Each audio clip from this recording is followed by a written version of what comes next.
Hello friends, today I'm going to talk to you about the trigonal bipyramidal geometry and its derivatives. These derivatives are the seesaw molecular geometry, the T-shaped molecular geometry, and of course the linear molecular geometry. Nice. This kind of molecular geometry is usually seen in molecules that have 5 electron domains around the central atom. What we mean by this is that recall that a lone pair of electron is an electron domain. The bonded pair is equally an electron domain. So when you have, for instance, 5 atoms attached to the central atom, of course, that means you have five bonded pairs around that central atom. Of course, the molecular geometry you have is called trigonal bipyramidal geometry. Nice. However, recall in some instances, the central atom can have 1, 2, or 3 lone pairs of electrons, which replaces 1, 2, or 3 bonded pairs of electrons. That way, we're going to still have 5 things or 5 electron domains around the central atom, but for each lone pair, we replace an atom or that terminal atom with, we're going to create a different molecular geometry. In some instances, we replace 2 bonded pairs with 2 lone pairs. That also has a higher repulsive interaction, and of course, we're going to have a different molecular geometry from the trigonal bipyramidal electron geometry, which is the base geometry, as it were. In some instances, we can take it to the next level of replacing completely 3 terminal atoms with lone pairs of electrons, such that we now have only 2 bonded pairs remaining in the mix. That way, we also have, the greatest repulsive interaction. Of course, we have more compressed bond angles, and of course, we have a slightly different molecular geometry. So we're going to explore all of this in this lecture. All right. So for the trigonal bipyramidal molecular geometry, we have a generic format of AX5. And the generic structure is given this way, where of course you see that your A is the central atom. You have 5 atoms, okay, of X surrounding it. So this is the generic structure as it is. Sometimes if we don't say that the generic format is AX5, we can as well factor in, okay, the presence or absence of a lone pair of electron, which is denoted as E. So this AX5 can as well be written as AX5 E naught, in that the naught here represents that there is no lone pair of electron. This is key because some molecules, as they begin to have lone pairs of electron on their central atom, we're going to begin to change their molecular geometry. So we're going to have derivatives once we begin to introduce lone pairs of electron onto the central atom. We're going to have derivatives of the trigonal bipyramidal electron or molecular geometry.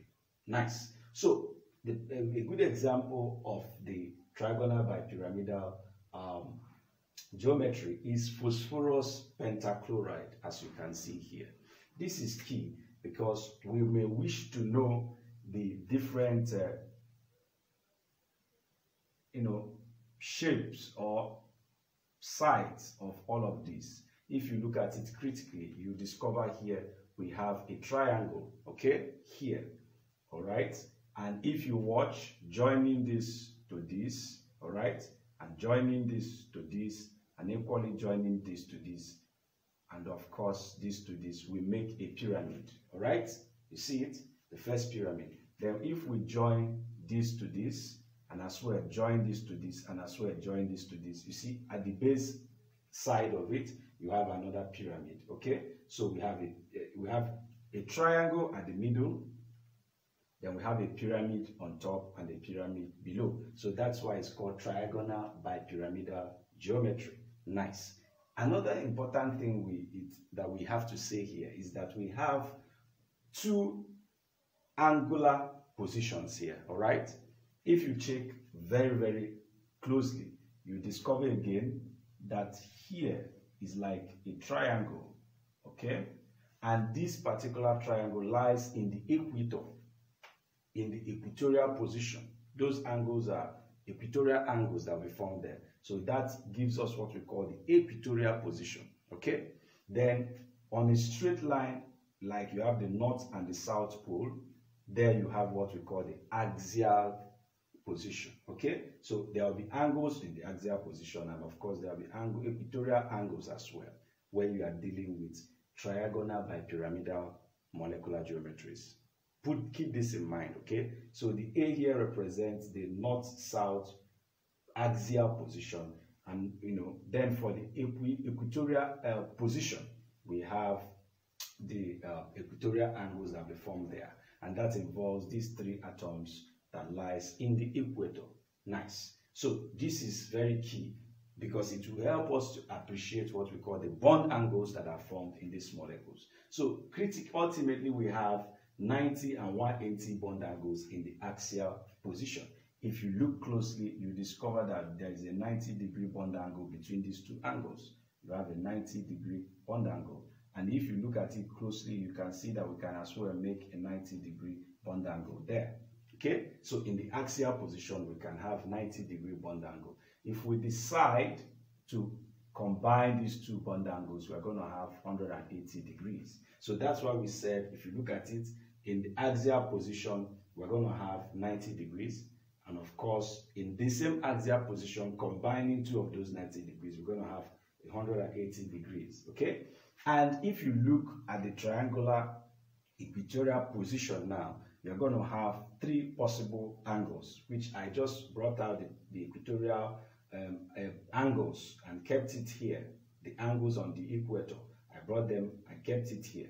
And you see that each of these angles will give us 120 degrees. The angle that will be formed here is 120 degrees. And of course, the angle between these, the bond angle here is also 120 degrees, which we have. So in the trigonal bipyramidal molecular geometries, we are ultimately going to make three bond angles, two bond angles seen on the each of the axial position, and of course 320-degree angles found in the equatorial position.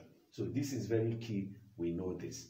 The next molecular geometry, which is the first derivative of the trigonal bipyramidal geometry, is what we call the seesaw molecular geometry. This particular seesaw molecular geometry, of course, has the format of the VSEPR format of AX4E1. Most times we don't want to put the 1 there because anything times 1 is 1. So most times we represent it as just AX4E, omitting the 1, because anything multiplied by 1 is itself. So that can be the VSEPR format or notation in most cases. So as we have seen in the trigonal bipyramidal electron geometry, which is the base electron geometry, for all of these derivatives you are mentioning, you discover that we have 5 things around the central atom. Because of that, we see we have the steric number of 5. But the only difference between the first, which is the parent electron geometry, is that we have 5 things around the central atom, but only 4 of it are atoms that are covalently bonded. So we have 4 bond pairs, but then one of the atom, like we have here, this particular atom, has now been replaced by what? A lone pair of electrons. So definitely we are going to have a stronger repulsive interaction. Recall we said that the repulsion between the lone pair and bond pair is stronger than bond pair repulsion. So we're going to have a stronger repulsive interaction here, which we ultimately want to make all of these bonds to move away, from each other. And of course, that compresses the bond angles that we're going to make. All right. A perfect example of a seesaw molecule is sulfur tetrafluoride. All right. You look at it. This is the structure of the sulfur tetrafluoride. Again, you have your solid wedge showing us the fluorine atom coming towards me, the viewer, and of course you see the hashed wedged or broken wedge showing the fluorine atom receding away from me into the board, as it were. All of this is for us to appreciate the three-dimensional nature of this molecule. Nice. So the possible bond angles we're going to have here, because of the greater repulsive interaction between this lone pair and all of these bonds around it. Remember, this is in 3D. We're going to have, unlike where we have the bond angle in the axial position, which is 90 degrees, this particular angle, okay, will be moving more away from the lone pairs of electrons. So it's going to be more slanted imaginary. Let me draw an imaginary stuff here. So it's going to be more slanted inwards. And of course, the angle will no longer be an angle on a straight line. Definitely, we're not going to have the exact 90 degrees here. Rather, we're going to have an angle less than 90 degrees. That means ultimately, if you are combining the angle on the axial position, it's no longer going to be 180-degree angle on the straight line. Now we're going to have an angle less than 180 degrees. And of course, the same thing happens in this equatorial position or this equatorial angle. This lone pair of electrons also exerts more force on this, and we are going to have a reduced equatorial angle. So we are going to ultimately have an angle less than 120 degrees. So three possible angles are seen in the seesaw molecules. All of those are less than 90, less than 180, and less than 120 degrees. Nice. All right, permit me to delete this because I used it to explain or depict the possible repulsive interaction. Nice. So this is what we have. So the angle here is less than 120 degrees between those equatorial bond angles or bonding atoms. Nice. So if you flip this ball and stick structure of this molecule, if you flip it this way in the clockwise direction, you're going to fall like this, and you see the seesaw structure. And this is what inspired the name, the seesaw molecular geometry. Nice. If you pay attention closely, you discover we only introduced one lone pair of electron, okay? And this lone pair of electron was placed in the equatorial position. This is because placing electrons in the equatorial position makes for a more stable molecule than placing it in the what? In the axial position. The idea here is that placing it in the equatorial position helps to make for less repulsive interaction. You know, this is very critical. We understand it. Nice. So for the T-shaped molecular geometry, we have a VSEPR format of AX3E2. You can now see the difference between the seesaw and this is that we are now increasing the number of lone pairs electron that we place in the equatorial position. From 1, we have moved it to 2. So of course, we're going to have greater repulsive interaction and even more compressed bond angles for those angles that are there. All right, so a perfect example of this is chlorine trifluoride. As you can see, it has 2 lone pairs of electrons, and of course you have your bond angles. Again, it's going to be way below 180 degrees because of the repulsive interaction, since we have more electron density here, and also you are going to also have an angle way below 90 degrees because of the higher electron density and higher repulsive interaction, because we have now 2 lone pairs of electron there. Nice. This particular ball and stick diagram, if you flip it in the anti-clockwise direction, you're going to have this shape, which is the T shape, and this inspired the name. So we have changed the whole structure or molecular geometry by replacing one of the bonded pairs, all right, which is this bonded pair with a lone pair. We made a seesaw molecule. We tweaked it again by introducing another lone pair, making it 2 lone pairs. We have the T-shaped molecular geometry. In some instances, we want to take it to the next level by introducing 3 lone pairs of electron around the central atom in the equatorial position. That way, we are going to have example of such molecule is xenon difluoride. Okay, xenon difluoride is a perfect example. The beautiful thing here is that the 3 lone pairs of electron in the axial position exert equidistant forces or pull around the central atom. That way, there's no side that is pulling it more to itself. So we end up having what we call a linear angle, okay, or a linear molecule. So the angle here is ultimately 180 degrees because this is a linear molecule, because the 3 lone pairs of electrons exert repulsive interactions and they cancel each other out from every side of it. So the angle here is 180 degrees. So we have what? A linear molecule. So this happens when we have a VSEPR format or notation of AX2E3.